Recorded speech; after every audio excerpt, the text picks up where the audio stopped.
Hello नमस्कार मित्रांनो, मी सर्व तुमचा एडुगतामध्ये स्वागत करतो। आजच्या लेक्चरमध्ये आपण काही बेसिक्स बघणार आहे। पुढचा जो पार्ट आहे आपला त्यासाठी काही बेसिक्स क्लिअर लागतील। आय नो तुम्हाला हे झाले असतील बेसिक्स, बट मला वाटते हे बेसिक्स परत एकदा रिकॅप करायला पाहिजे सो दॅट पुढचा जो पार्ट आहे तो इझिली तुम्हाला अंडरस्टँड होईल। So in the today's part we are going to see some of the basic terms such as arc, chord, measure of an arc, segment and sector। ठीक है, so let's start with the first topic, that is what do we mean by arc। so basically what do we mean by arc म्हणजे काय? so basically arc is defined as a part of a circumference of the circle। ठीक है, जसं की इथं diagram दाखवलंय। ठीक आहे, डायग्राम मध्ये तुम्हाला सगळ्यात पहिले सर्कल दिसतंय। ओके, सर्कलचं सर्कम्फरन्स माहिती आहे तुम्हाला काय असतो? हो माहिती आहे, सर्कलचा सर्कम्फरन्स म्हणजे त्याचा बाउंड्री। सर्कलचं सर्कम्फरन्स म्हणजे काय? What do we mean by circumference of the circle? Circumference of the circle is the boundary of the circle. Okay, now arc is the part of that circumference of the circle. तो जो circumference आहे सर्कलचा त्याचा एक part आहे। कोण आहे part? Arc आहे। ठीक आहे, consider this circle with centre O. Centre O सोबत एक सर्कल आहे। ठीक आहे, हा त्याचा सर्कम्फरन्स आहे पूर्ण। ठीक आहे, हा त्याचा काय सर्कम्फरन्स आहे। आता तुम्ही इथं बघा, इथं ए पी बी, पॉइंट ए पासून पॉइंट बी पर्यंत काय असणार आहे? आर्क असणार आहे। Why it is an arc? Because A P B is a part of the circumference of the circle. कळलं? पूर्ण सर्कम्फरन्स ऑफ द सर्कल असतो बाउंड्री, त्याच्यातला हा ए पी बी हा एवढासा पार्ट आहे। सो आपण त्याला काय म्हणणार आहे? Arc of the circle. काय म्हणणार आहे आपण त्याला? Arc of the circle. कळालं तुम्हाला arc of the circle? Okay, arc of the circle मध्ये पण तुम्हाला मायनर आर्क आणि मेजर आर्क बघायला लागेल। सो बेसिकली मायनर आर्क आणि मेजर आर्क बघण्या अगोदर मी तुम्हाला छोटंसं कन्सेप्ट सांगतो, ते आहे सेमी सर्कल। तुम्हाला माहिती आहे सेमी सर्कल? ठीक आहे, हे सेमी सर्कल आहे, exactly half of the circle. सर्कलच्या एकदम हाफ हा सेमी सर्कल असतो। ठीक आहे, आता सेमी सर्कल मधला हा जो आर्क आहे, सेमी सर्कल मध्ये पण हा एक आर्कच आहे। एक्झॅक्टली हा एक आर्क आहे। ठीक आहे, मग आपण याला arc of the semi circle म्हणू। ठीक आहे, now if this arc is smaller than the arc of the semi circle, म्हणजे हा आर्क हा छोटा असणार आहे। कशापेक्षा? सेमी सर्कलच्या आर्क पेक्षा जर छोटा असेल then we will call this as the minor arc. Minor arc. जर कुठलाही काढलेला आर्क किंवा कुठलाही आर्क हा सेमी सर्कलच्या आर्क पेक्षा जर छोटा असेल तर त्या आर्कला आपण मायनर आर्क म्हणणार आहे। And if the arc drawn is bigger than the arc of the semi circle then we will call it as major arc. जसं की तुम्ही बघा, ए पॉइंट पासून क्यू बी हा पण एक आर्क आहे, हा पण एक आर्क आहे मोठावाला। ठीक आहे, आपण ह्याला काय म्हणणार आहे? Major arc. आणि या छोट्यावाल्याला काय म्हणणार आहे आपण? Minor arc. का बरं? की हा आर्क सेमी सर्कलच्या आर्क पेक्षा छोटा आहे। सो मायनर आर्क, हा आर्क सेमी सर्कलच्या आर्क पेक्षा मोठा आहे, सो याला काय म्हणणार आहे? Major arc. ठीक आहे, first topic clear. Second topic measure of an arc. ठीक आहे, सगळ्यात पहिले मेजर ऑफ एन आर्क सांगायच्या अगोदर तुम्हाला सेंट्रल अँगल सांगायला लागेल। काय सांगायला लागेल? Central angle. So what do we mean by central angle? So central angle is the angle where the vertex of the angle is center of the circle। तुम्ही बघितलं असेल ह्याच्या अगोदर पण ट्रायंगल्स किंवा अँगल्स मध्ये वगैरे, हा एक अँगल आहे। ठीक आहे, आपण याला अँगल म्हणतो, बरोबर आहे? हा अँगल आहे and these are called as the arms of the angle. These are arms of the angle and this is an angle, बरोबर? नाव हाच अँगल, ठीक आहे, हाच अँगल बट हा जो वर्टेक्स आहे अँगलचा, if this vertex of the angle is centre of the circle, if this vertex of the angle is centre of the circle then this angle is called as central angle. म्हणजे हा angle इथं काय म्हणणार आहे आपण? Central angle. कुठल्याही अँगलचा vertex जर सेंटर ऑफ द सर्कल असेल तर त्या अँगलला आपण सेंट्रल अँगल असे म्हणणार आहोत। कळलं तुम्हाला इथपर्यंत? सोपं आहे। ओके, आता बघू आपण what do we mean by measure of an arc. So measure of an arc corresponds to the measure of its corresponding central angle. म्हणजे कुठल्याही आर्कचा मेजर हा त्याच्या सेंट्रल अँगलचा मेजर एवढा असतो। फॉर एक्झाम्पल, समजा हा सेंट्रल अँगल आहे 35 degrees. Consider this central angle is 35 degrees. Then the measure of this minor arc is also 35 degrees. हा जो आर्क आहे ह्याचा मेजर सुद्धा किती असणार आहे 35 degrees. Measure of an arc corresponds to central angle, corresponding central angle. ठीक आहे. आता दुसरी गोष्ट मेजर ऑफ एन आर्क मध्ये तुम्हाला सांगतो, जर measure of minor angle sorry measure of minor arc is theta. समजा हा मायनर आर्क आहे, ह्याचा मेजर जर थीटा असेल तर मेजर आर्कचं काय असणार आहे मेजर, म्हणजे हा पण एक आर्क आहे. ठीक आहे. हा जर थीटा असेल तर ह्याचा मेजर काय असणार आहे, so that will be 360 minus theta.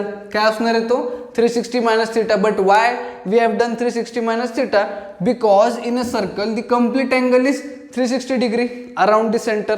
सेंटरच्या अवतीभोवती 360 डिग्री असतो पूर्ण सर्कलमध्ये. त्या 360 डिग्रीमधून जर आपण मायनर आर्कचा मेजर दॅट इज थीटा जर मायनस केला तर आपल्याला मेजर आर्क भेटून जाईल. काय भेटून जाईल मेजर आर्क भेटून जाईल. कळलं इथपर्यंत तुम्हाला. Okay. So second topic is done. Now we go towards the third topic which is chord. Okay. पुढचा टॉपिक जो आहे आपला chord. So what do we mean by chord. So basically chord simple भाषेत सांगतो, chord is a line segment. नीट आहे का. Chord is a line segment with both of its end point on the circumference of the circle. म्हणजे काय line segment माहिती आहे तुम्हाला. लाईन सेगमेंट म्हणजे ही लाईन सेगमेंट आहे ज्याला दोन एंड पॉइंट असतात. Line segment is line with 2 end points. ठीक आहे. So chord is a line segment which whose end points ह्याचे दोन एंड पॉइंट्स जे आहेत lies on the circumference of the circle. म्हणजे एक लाईन सेगमेंट ज्याचे एंड पॉइंट सर्कलच्या सर्कमफरन्स वरती लाय करतात आहे. We will name them as A and B. So this is chord. ह्याला काय म्हणणार आपण cord. A B is chord. ठीक आहे. Line segment whose end point lies on the circumference of the circle. कळालं कॉर्ड काय तुम्हाला. ओके. त्यानंतर बघू सेगमेंट. ठीक आहे. कॉर्ड झाला. सेगमेंट. सेगमेंट काय सेगमेंट त्यानंतर major and minor segment. So basically परत नीट ऐका, segment is area enclosed between. नीट ऐका, segment is the area enclosed between a chord and corresponding arc. Segment is an area enclosed between a chord and corresponding arc. ठीक आहे. For example मी इथे एक cord काढला. ठीक आहे. ह्याला नाव CD दिलं. ठीक आहे. सो काय सेगमेंट काय area enclose between a chord and corresponding arc. म्हणजे कुठला आर्क हा आर्क. सो ह्यांच्यामधला जो एनक्लोज्ड एरिया आहे त्याला आपण काय म्हणणार आहे सेगमेंट. ह्याला काय म्हणणार आहे सेगमेंट. या एरियाला काय म्हणणार आहे सेगमेंट. कळालं तुम्हाला सेगमेंट.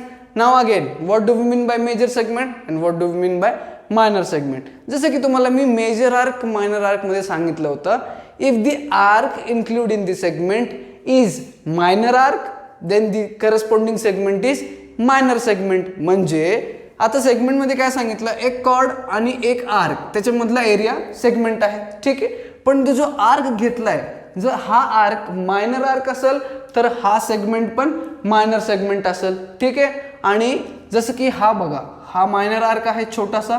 सो हा काय असणार आपला मायनर सेगमेंट. ठीक आहे.